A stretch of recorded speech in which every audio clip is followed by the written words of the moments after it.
किस्सो number 41। चङू थियो जो उछले छॾियुमि न त मुंहिंजा बि लाह निकिरी वञनि हा।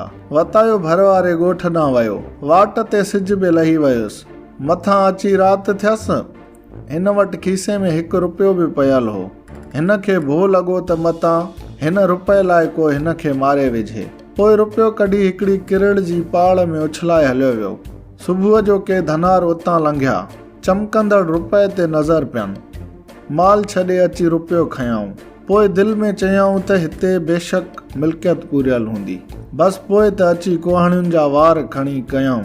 आसपास जा वण सभई पाड़ो पाड़ पटे ॿाहिरि कयाऊं। पर ॿियो थियो मिड़ई ख़ैर, उते हुयो हिकिड़ो ई रुपयो। ॿिए ॾींहुं जॾहिं फ़क़ीर उतां लंघियो, वणनि सां वेल थियल ॾिसी चवणु लॻो, चङू जो इन खुटके खे उछले छॾियुमि, न त हिननि वणनि वांगुरु मुंहिंजा बि लाह निकिरी वञनि हा।